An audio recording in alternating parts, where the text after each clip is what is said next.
The cockpit vibrated violently, 90 meters above the dark Pacific water.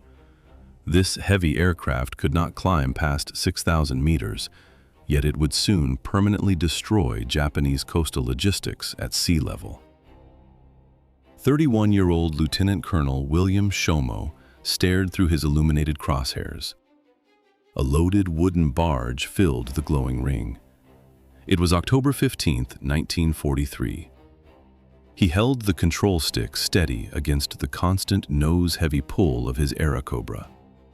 The technical layout of the aircraft defied standard aerodynamic logic. The heavy Allison engine sat directly behind the pilot. Up front, designers mounted a massive 37mm cannon firing right through the propeller hub. This single weapon weighed 180 kilograms. That extreme mass shifted the center of gravity drastically forward. It physically prevented the American machine from outturning agile Japanese fighters in traditional aerial engagements. Above 6,000 meters, the engine lacked a proper supercharger and gasped for thin air. The fighter became a slow, unmaneuverable target. The huge gun fired armor-piercing shells, originally intended for anti-tank warfare on the ground. Firing it produced a heavy metal clank. The sound echoed through the thin aluminum fuselage. The massive recoil sent violent vibrations straight into the seat. The sheer weight of the ordnance ruined the climb rate entirely. Altitude and speed dictated survival in Pacific combat zones. The Airacobra possessed neither. Shomo ignored the official altitude limits. Down at 90 meters, the dense sea-level air fed the engine plenty of oxygen. He kept the reticle locked on the transport. The 14-meter vessel carried tons of critical ammunition toward the island garrison. The crosshairs drifted slightly as the heavy nose tried to drop toward the waves. He corrected the pitch with a firm pull. The heavy 37mm gun proved useless for high-altitude dogfights, but it delivered total devastation against unarmored maritime targets. Japanese soldiers scrambled frantically across the wooden deck a second before the pilot pulled the trigger. 1,150 horsepower. The structural problems became evident 6 months before this maritime sortie, when the first airframes landed on the crushed coral strip at Henderson Field in March 1943. Mechanics inspected the unusual tricycle landing gear under the tropical sun, noting the abnormal weight distribution. The Allison V-1710 power plant sat directly behind the cockpit armor, shifting the aircraft's center of gravity far to the rear. Pilots felt the heavy tail pressing down into the coral dust during basic ground taxiing maneuvers. This mid-engine layout required a 3-meter propeller shaft running directly beneath the pilot's seat. The mechanical penalties manifested as soon as the P-39 attempted to intercept high-altitude formations. The official specification sheet promised a maximum velocity of 600 kilometers per hour at sea level. In the combat zone at 6,000 meters, the speed plummeted to 460 kilometers per hour. The Allison engine lacked a 2-stage supercharger, a standard component on contemporary high-altitude interceptors. The sharp drop in atmospheric density at 6,000 meters starved the cylinders of oxygen. This power loss transformed the fighter into an unmaneuverable target in the vertical plane. Operational parameters further restricted the tactical deployment of the heavy airframe across the theater. The maximum flight radius stood at exactly 800 kilometers on internal tanks. Meanwhile, the primary Japanese naval stronghold at Rabaul lay over 1,000 kilometers away from the Guadalcanal runways. Fuel capacity prohibited the aircraft from conducting deep penetration strikes or long-range bomber escorts over the open Pacific. Restricted to defensive patrols over the ocean, the aircraft lost crucial speed at high altitudes. This drop turned the heavy interceptor into an easy target for Japanese Zeros. Major General Enzo Fuchi saw the flaw immediately. He circled the fighter with his hands clasped firmly behind his back. His army boot struck the metal landing gear strut with a hollow thud. He stared at the protruding cannon barrel. The Mitsubishi Zero outclimbed this platform by 3,000 feet per minute. Above 15,000 feet, the enemy dictated the engagement. The Airacobra carried a weapon designed for armored ground targets. The aircraft housed the 37mm M4 cannon. It fired high explosive shells at 2,800 feet per second. Each projectile weighed 1.5 pounds. Heavy shells generated slow trajectories over long distances. Fast maneuvering targets easily evaded the predictable ballistic arc before the projectile arrived. Pilots recognized the tactical dead end. Hitting an agile zero required rapid volume of fire. The M4 cannon weighed over 200 pounds empty, anchoring massive dead weight to the nose. Firing this caliber required precise deflection angles that the sluggish airframe could not achieve. Pilots needed dozens of rounds to correct their aim during high-speed turns. The cramped weapon bay offered no extra storage space. Squeezing the trigger drained the payload in mere seconds. The drum magazine enforced a strict operational limit. A pilot exhausted his primary arsenal in exactly 30 shots. Limited ammunition meant nothing if the airframe physically failed to reach necessary firing parameters. The engine sat securely behind the cockpit, yet it drove a propeller mounted in the nose. Power transferred through a 10-foot drive shaft running directly between the pilot's legs. This 3-meter tubular structure rotated at maximum engine speed under the pilot's seat. It created an immense structural vulnerability, where a single combat strike through the floorboard could sever the connection and leave the aircraft powerless. The design accommodated the heavy nose cannon, but it demanded critical compromises elsewhere in the chassis. Engineers installed a heavy tricycle landing gear system to support the unconventional weight distribution. While this configuration improved ground stability, the heavy struts added parasitic mass to an airframe already struggling to gain vertical momentum. The true cost of this heavy mechanical layout materialized directly during aerial combat training. The aircraft simply lacked the vertical propulsion required to intercept agile targets at high elevations. During mock combat engagements against Marine F-4U Corsair units stationed at Henderson Field, the tactical deficit became glaringly obvious. The opposing aircraft consistently outfought the heavy interceptors at every altitude above 10,000 feet. Whenever the Corsairs needed to disengage, they merely initiated a steep climb and left the heavy fighters far below. The assigned interceptors spent their fuel attempting to gain altitude, while their targets completed simulated bombing runs and returned to base. Extra weight and complex transmission systems had stripped the aircraft of the one metric that mattered in vertical warfare. Every dogfight above 3,000 meters revealed the fundamental weakness of the heavy nose geometry. Japanese aviators dictated the conditions of every engagement by simply operating at elevations the heavy American fighters could not physically reach. 18 out of 24. That was the daily operational aircraft count on the tarmac. The engineering flaws that prevented high-altitude interception directly translated into a cascade of mechanical failures on the ground. The complex 10-foot drive shaft required constant maintenance. Airborne operations exposed further structural conflicts. Firing the heavy 37mm cannon produced massive recoil. This kinetic shock physically decelerated the airframe and altered the flight trajectory during critical engagements. The unusual engine placement behind the cockpit generated atypical acoustic patterns. Unfamiliar rear vibrations prevented pilots from accurately diagnosing mechanical breakdowns by ear. The shifting center of gravity from depleting ammunition loads worsened the aerodynamic instability. The Allison engine weighed over 1,000 pounds, making balance shifts highly disruptive. By late April, maintenance logs documented a steep decline in squadron readiness. The intricate drivetrain layout kept a quarter of the unit grounded on any given day. Experienced combat aviators faced degrading proficiency ratings.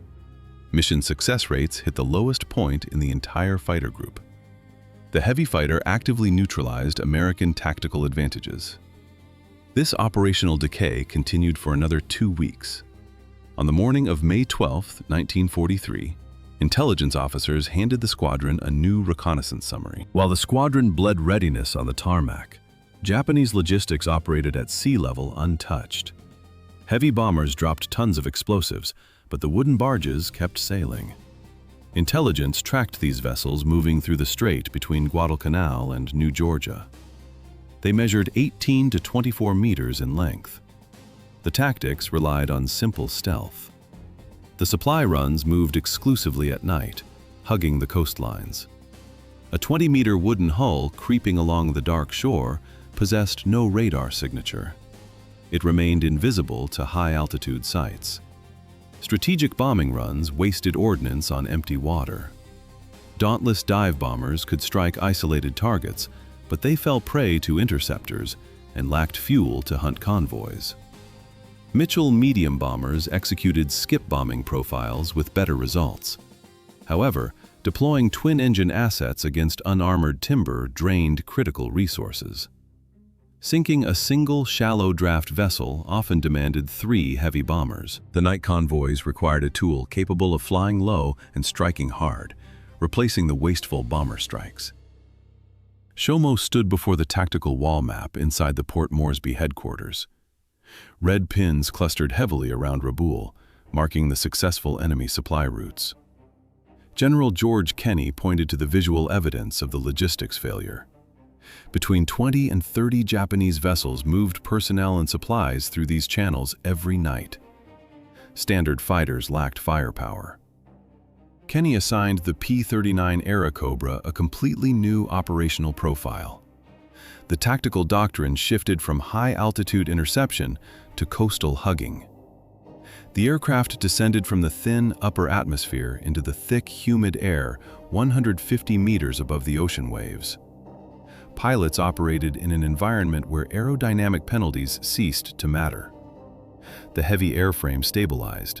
The kinetic energy of a heavy 37mm armor-piercing shell, which often missed agile enemy aircraft, would easily penetrate unarmored wooden hulls.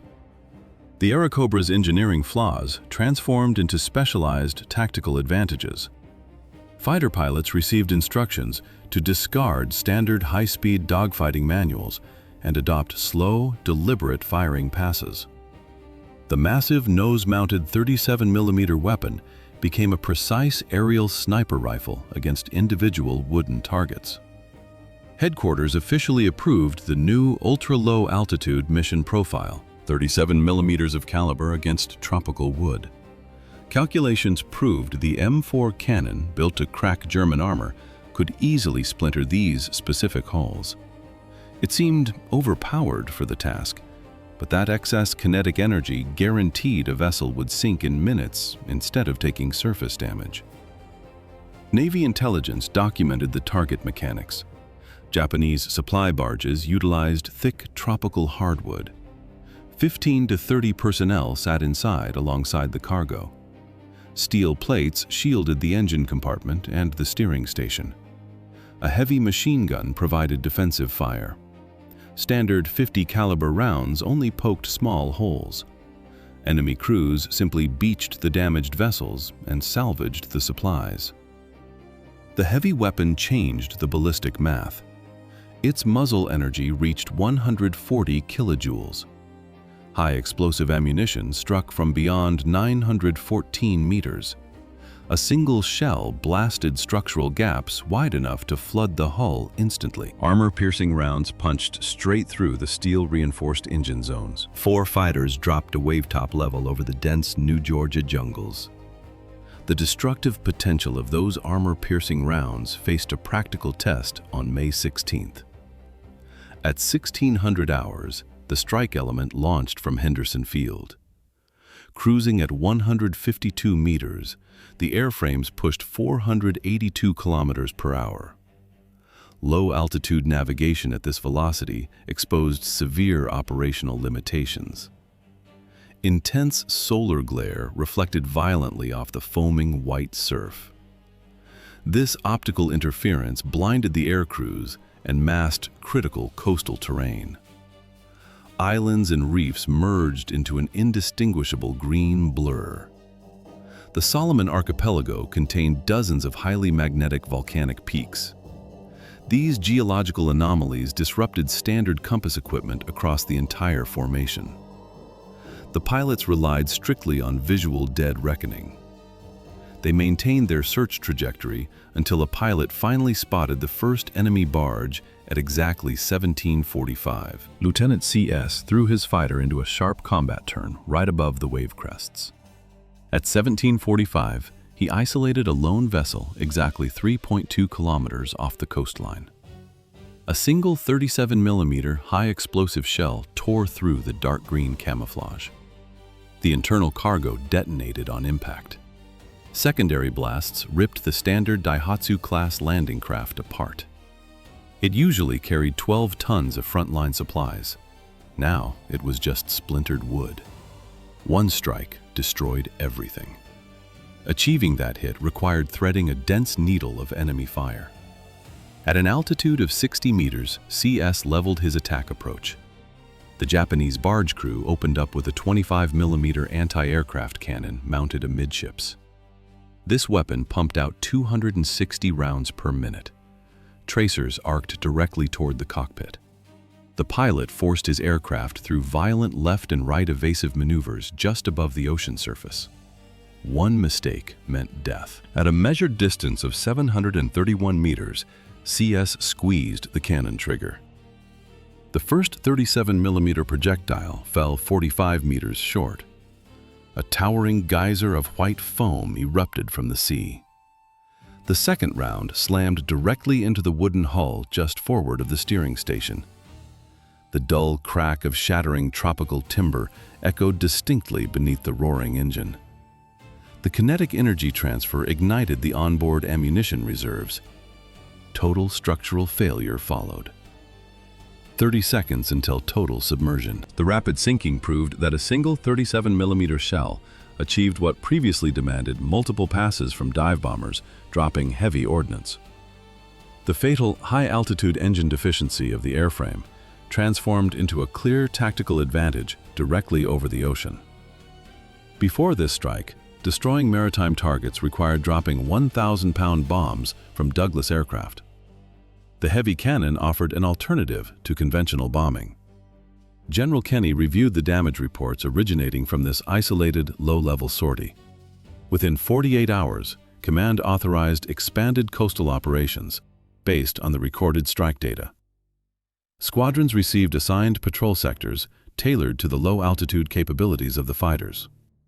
Pilots executed these fights strictly at dawn and dusk to synchronize precisely with the movement schedules of Japanese barges. Flight profiles shifted toward dedicated maritime strikes. The heavy airframe provided a stable firing platform for the large-caliber weapon. Pairs of aircraft operated in tandem to guarantee mutual covering fire against shore defenses during low approaches. Staff officers finalized the combat protocols. Command approved the new doctrine. Command scheduled the ultimate test of these new tactics for 0530 hours on October 15, 1943. How do you prove a strike aircraft's efficiency against a defended convoy? Major General Fuchi expected the destruction of 2 barges at most. He stood before the assembled pilots at Henderson Field. Fuchi pointed directly at the fresh aerial reconnaissance photographs pinned to the board. The intelligence showed 12 barges, heavily loaded with ammunition and supplies, heading for Bougainville garrisons. The general voiced his skepticism aloud to the entire formation. He authorized the flight strictly against his own tactical judgment. 4 Mitsubishi Zero fighters escorted the Japanese transport vessels. Historically, this standard fighter escort guaranteed full protection for maritime targets against slow, low-flying attackers. The Zero outclassed traditional strike planes in climb rate and maneuverability, threatening any incoming bomber with its twin 20mm cannons. The briefing ended. Pilots walked toward their parked Airacobras. The humid pre-dawn air of Henderson Field coated the aircraft wings in condensation. Mechanics cleared the busy flight line. Pilots strapped into the tight cockpits, running through the mandatory pre-flight checklists. The heavy Allison V-12 engines fired up, burning rich aviation fuel. The squadron took off right at 0530 hours, navigating toward Empress Augusta Bay to intercept the enemy formation. The intelligence data remained clear. 12 targets sailed under direct aerial cover. The convoy materialized exactly at 0715, validating the reconnaissance photographs. 3 straight columns stood out against the morning water. 12 wooden vessels advanced in formation, each measuring 21 meters in length and carrying defensive armament. The lead ships mounted heavy 20mm cannons alongside multiple machine gun positions. From above, the dark silhouettes of the Japanese barges blended with the ocean surface. 4 Zero fighters maintained a loose combat patrol at 2,438 meters. They expected any incoming strike force to climb into their defensive envelope. The operational plan exploited a precise geometric advantage, keeping the approaching aircraft hidden against the waves. Each pilot received orders to target a specific barge, execute a single firing pass, and drop back to wave-top height. The squadron leveraged the extreme altitude difference, staying below the fighters circling high above. Speed replaced altitude. 8 fighters dropped onto the attack vector, hugging the very crests of the waves. At 8 kilometers out, the squadron flattened into a single synchronous battle line. The element of surprise held until the 1,097-meter mark. The lead Airacobra opened fire. The first 37mm shell struck the lead vessel just aft of the bow gun position. Detonation followed instantly. Secondary explosions ignited the ammunition reserves, sending debris spinning hundreds of meters into the air. The Japanese convoy reacted. A solid wall of tracers from 20mm cannons and heavy machine guns erupted across the water surface. Captain Wrigley jinked his aircraft left to clear the incoming fire. He leveled off at exactly 731 meters. He aimed strictly for the waterline to guarantee maximum cargo hold flooding. 2 high-explosive rounds tore through the wooden side of a Daihatsu-class landing craft. A 37mm shell weighs 610 grams. Striking a wooden hull, it creates a breach over 1 square meter in area. Standard shipboard bilge pumps cannot process this volume of liquid intake. The 14-ton barge listed violently. The crew abandoned their stations. High above, the escort finally responded.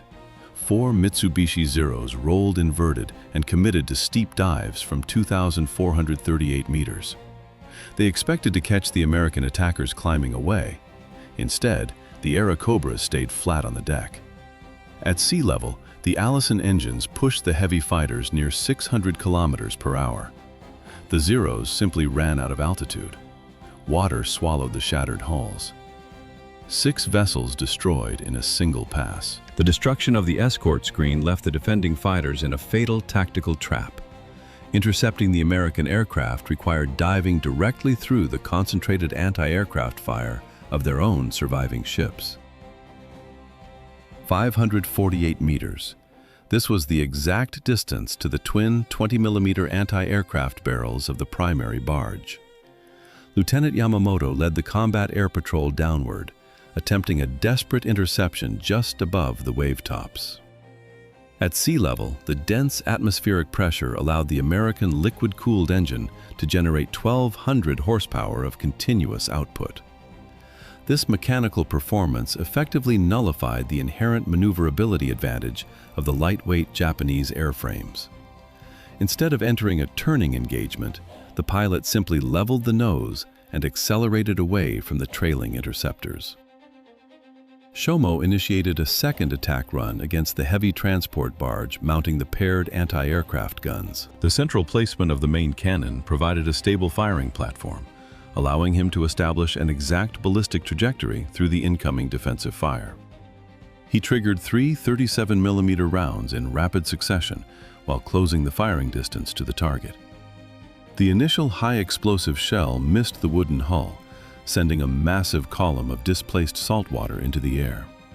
The second projectile penetrated the rear engine compartment and permanently disabled the propulsion machinery of the barge.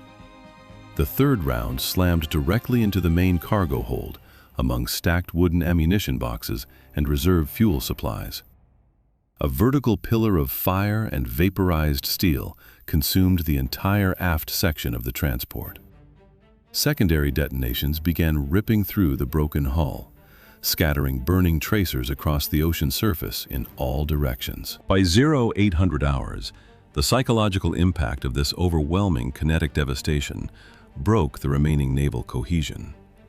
The striking power of the heavy-caliber cannons proved measurably superior to traditional convoy protection formations. 2 surviving vessels broke their formation and fled toward the shoreline. General Fucci waited at Henderson Field for the fighters that had just severed enemy supply lines. 75% of the convoy was destroyed in under 30 minutes. Out of 12 Japanese barges, 9 were already sinking. The remaining 3 vessels attempted to seek cover 8 kilometers to the north. The mechanical efficiency of the heavy strikes exceeded all operational projections. Each cannon delivered 610-gram high-explosive projectiles with calculated precision. 4 Zero fighters tried to intervene. They only managed to damage Lieutenant Peterson's aircraft. Enemy cannon hits struck his wing root. The resulting structural damage affected his aileron control, forcing him to manually compensate for the drift. 0 American planes were lost while eliminating 75% of the targets. Pilots opened their canopies on descent. The sharp smell of cordite and cannon smoke filled the cabins. Exactly 8 fighters returned to base. 8 machines touched down on the dirt strip. General Fucci stood by the operations truck, watching the propellers spin to a halt. He walked straight toward the lead aircraft, analyzing the exterior before the pilot dismounted. Mechanics opened the weapon bays, dropping hot brass 37mm casings directly onto the compacted dirt. Fucci inspected the scattered metal, calculating the expenditure while evaluating the remaining ammunition loadout inside the magazines. Each fighter had expended exactly 15 to 20 heavy rounds during the engagement. These empty shells provided a precise metric of the squadron's striking efficiency. 6 hours later, Combat Intelligence delivered the post-strike assessment to the command tent. The mathematics of the localized destruction became undeniable. A minimal expenditure of armor-piercing ammunition had erased 3 weeks of provisions destined for the isolated Bougainville garrison. That island sector housed approximately 40,000 Imperial soldiers, requiring constant logistical reinforcement. The sunken convoy carried their heavy ordnance, their daily rations, and critical medical stores. Losing this cargo tonnage dictated an immediate strategic pivot across the theater. Unarmored surface transports could no longer sustain daylight transit under the threat of large-caliber aerial cannons. Imperial commanders officially abandoned standard shipping protocols for the Northern Solomons. Tokyo transferred localized supply operations to transport submarines. Transport submarines proved too slow for daily frontline consumption, forcing an immediate engineering response. Lieutenant Commander Teiji Nakamura stood inside the shattered steel hull of a Daihatsu-class landing craft. The 14-meter vessel lay beached and ruined. Burnt timber and torn armor plating marked the exact impact zones of American 37mm shells. As Staff Intelligence Officer for the 11th Air Fleet, Nakamura understood the trajectory of these losses. The fleet operated from Rabaul, the primary naval logistics hub in the Bismarck archipelago. His assessment to Admiral Junichi Kusaka delivered a stark conclusion. The current supply chain was failing. The Imperial adaptation took exactly 72 hours.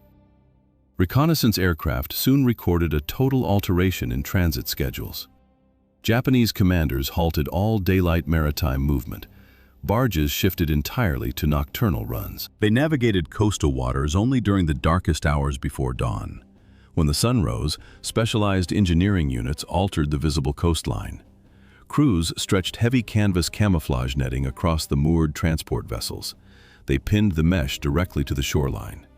Soldiers layered thick bundles of cut palm fronds and false jungle vegetation over the wooden decks. From a vertical observation angle, the 14-meter barges vanished into the dense coastal canopy. Engineers simultaneously excavated false navigation channels and hidden anchorages deep into the muddy riverbanks. These concealed inlets allowed entire supply columns to disappear completely during daylight. The Imperial Japanese Navy then upgraded the firepower of the transport fleet. Maintenance crews reinforced the barge decks to handle the recoil. They bolted twin 20mm anti-aircraft cannons and heavy machine guns onto the bows. Standard cargo vessels became heavily armed floating gun platforms. This localized defense grid required a corresponding shift in aerial tactics. Base commanders drafted new interception parameters for their fighter squadrons. They ordered pilots to abandon high-altitude escort formations and maintain dedicated low-altitude combat air patrols. 4 aircraft operating under Shomo launched their morning coastal patrol. The strict Japanese camouflage directives faced immediate combat testing in the field. On November 2nd, the formation swept the New Georgia coastline for targets. A single anchored vessel sat exposed. The P-39 flight adjusted their propeller pitch and committed to a steep attack run. The solitary target was bait. 6 heavily armed anti-aircraft platforms waited silently beneath the shadows. Intricate camouflage netting concealed their armored hulls perfectly against the thick coastal vegetation. As the Airacobras descended into the cove, the entire surrounding jungle canopy erupted. Dense crossfire from 20mm cannons rapidly saturated the optimal dive trajectory. Japanese engineers turned the standard attack profile into a precise ballistic trap. Heavy explosive shells slammed violently into the diving American machines. Shrapnel instantly shredded the right-wing structure of Lieutenant CS. The kinetic impacts severed multiple critical internal hydraulic fluid lines across the airframe. Captain Wrigley absorbed a massive hit directly to the central engine bay.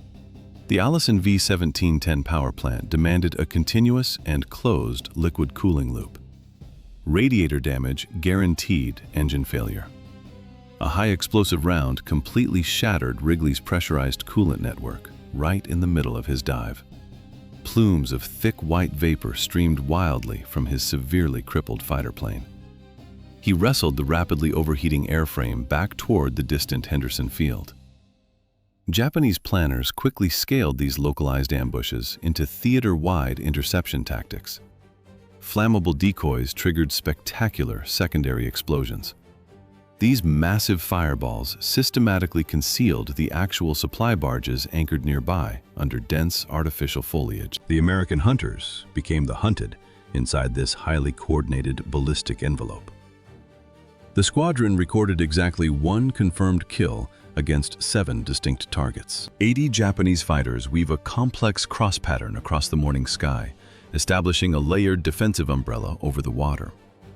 This tactical evolution meant that isolated bait operations rapidly scaled into heavily orchestrated air defense networks, protecting massive supply convoys. The interception effort unfolded on December 8th, falling exactly on the 2nd anniversary of the Pearl Harbor strike. Intelligence identified 15 transport barges heading toward Rabaul, heavily loaded with artillery shells and medical supplies for the defensive garrison. Rabaul anchored the entire Japanese naval command structure in the Solomon Islands, making these specific transit routes essential for their regional operations. The massive escort force of 80 fighters held a continuous patrol altitude of exactly 900 meters above the sea.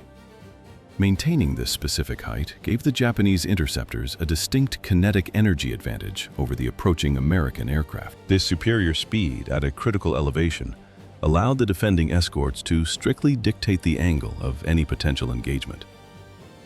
The American strike force consisted of only 12 P-39 Airacobras, systematically divided into 3 distinct 4-ship attack flights.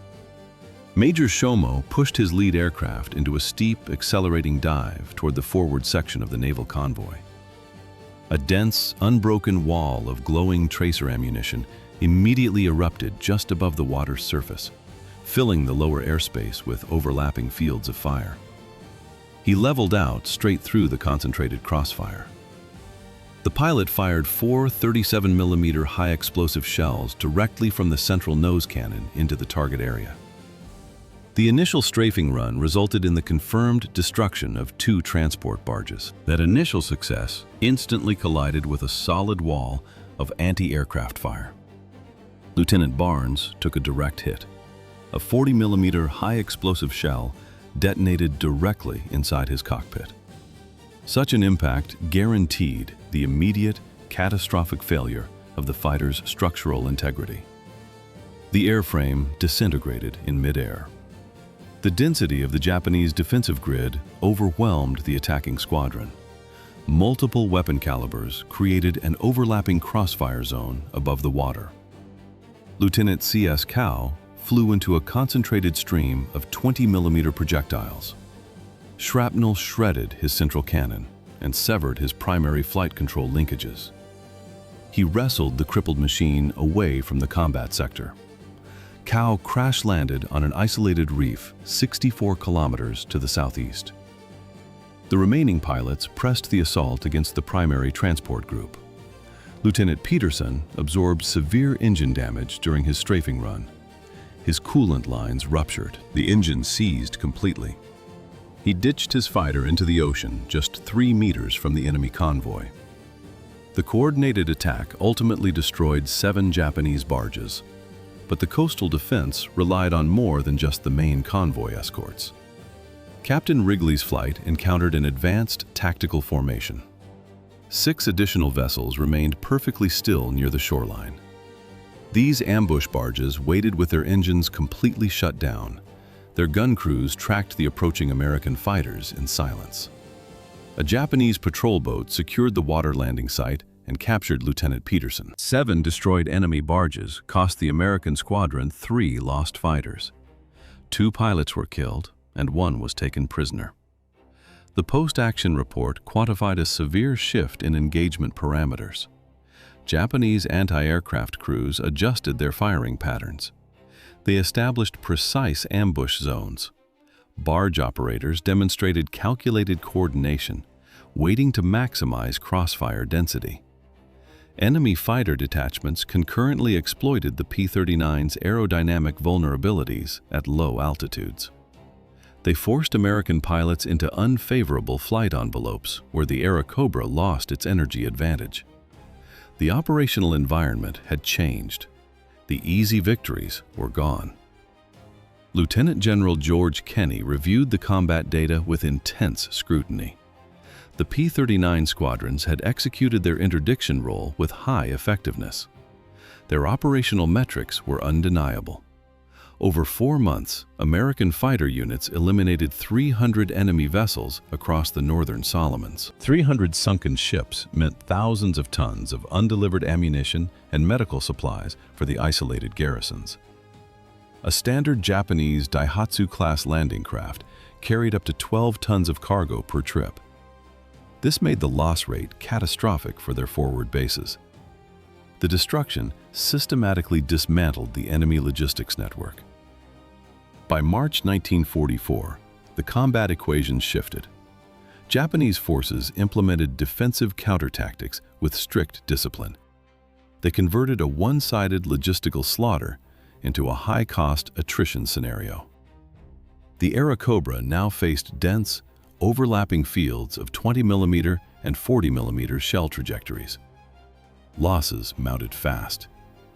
The aircraft casualty rates for American squadrons escalated beyond sustainable numerical thresholds for continuous combat operations. Command analysts at headquarters officially questioned the operational profitability of the P-39 platform against these upgraded Japanese defenses. 800 destroyed Japanese vessels in 6 months. By March 1944, intelligence assessments concluded that the sustained barge hunter campaign had triggered mass starvation across the isolated Japanese garrison on Bougainville. On March 22nd, Lieutenant General George Kenney and Colonel William Shomo stood inside the command headquarters at Port Moresby. They analyzed a large wall map tracking maritime logistics across the Bismarck archipelago. The distance from the main supply hub at Rabaul to Bougainville spanned roughly 300 kilometers.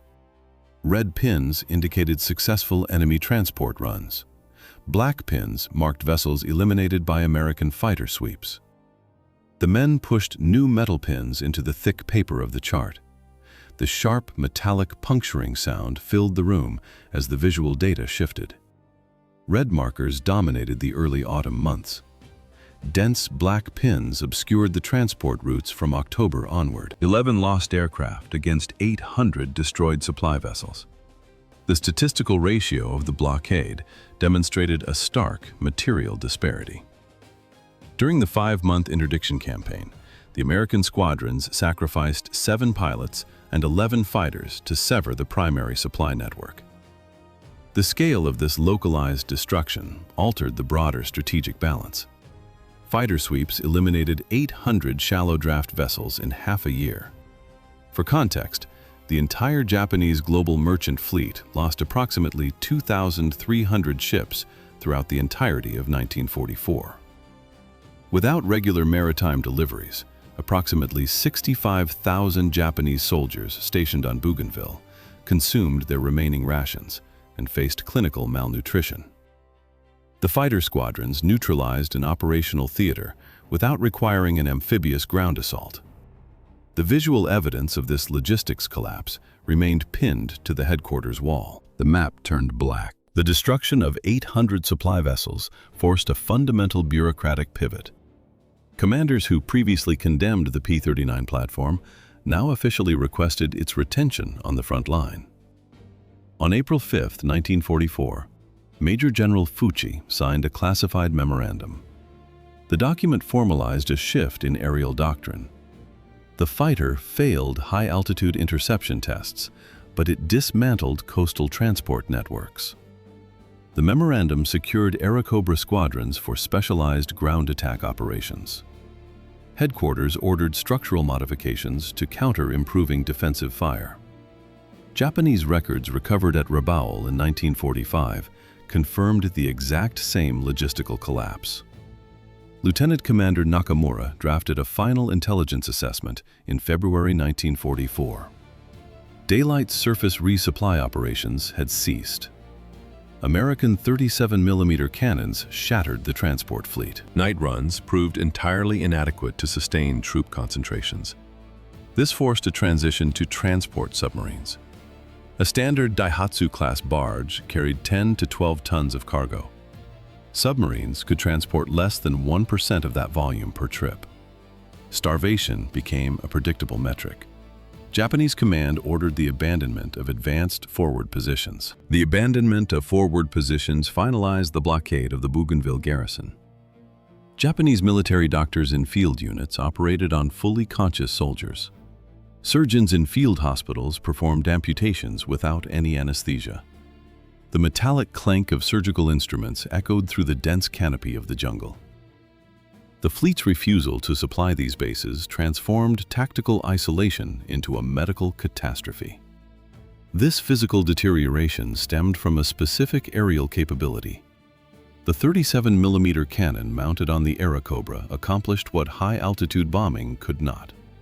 Firing projectiles weighing over 600 grams, this aircraft dismantled the coastal transport routes.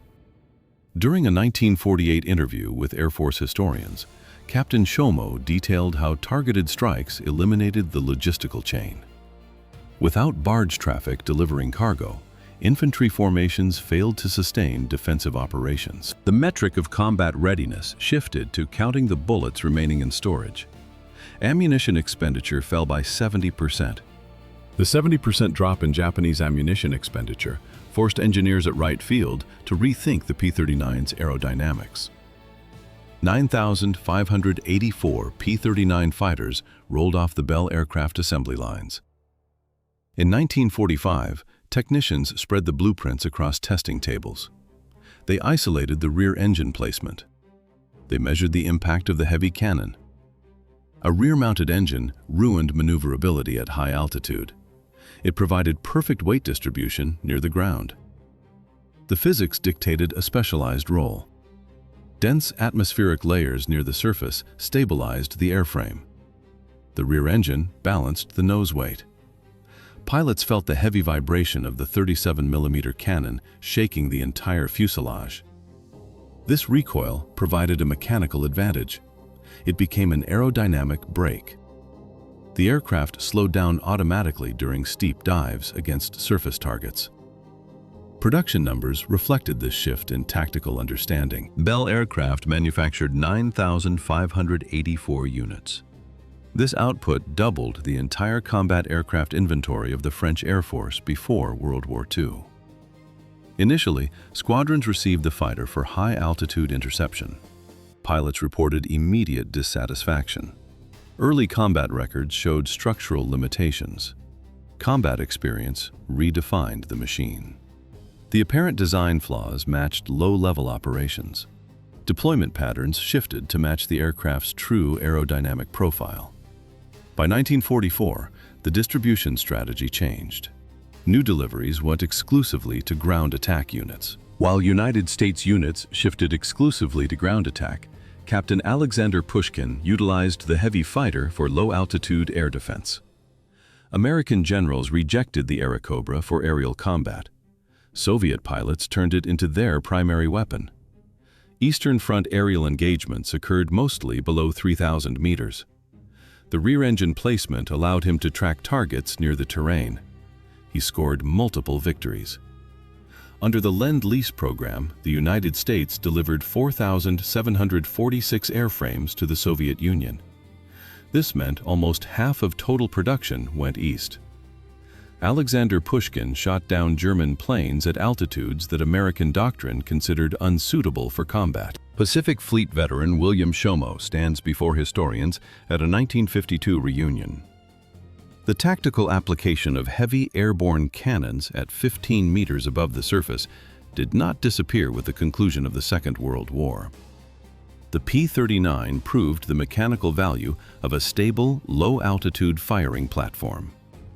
Instead of attaching a secondary gun to a standard fighter fuselage, the visual concept evolved into an aircraft built tightly around a massive cannon barrel. This specific aerodynamic configuration remained dormant for 2 decades before finding a new application. During the 1970s, military developers resurrected this exact low-level precision formula for the A-10 Thunderbolt II close air support platform. The improvised barge hunting doctrine transformed into a dedicated aviation requirement. Engineers officially began constructing new airframes entirely around a primary heavy weapon. This flying artillery concept materialized directly from Pacific Theater strike statistics. The 37mm cannon seemed like a high-altitude engineering mistake early in the war. By 1945, it proved to be the exact instrument required for an unanticipated conflict. The shoreline reeked of burnt diesel fuel and smoldering wood. Skeletons of Daihatsu landing craft and shattered trucks littered the beaches. A heavy weapon barrel protruding from a propeller hub caused this devastation. The statistics validated the specialized platform. 800 destroyed barges transported roughly 8,000 tons of military cargo. That payload equals 13 million daily rations permanently denied to the isolated garrison. The rejected interceptor dismantled an entire regional supply chain. Squadrons eliminated hundreds of trains and coastal installations. New tactical manuals codified this success. Narrow specialization achieved total strategic victory. 800 barges remained on the ocean floor.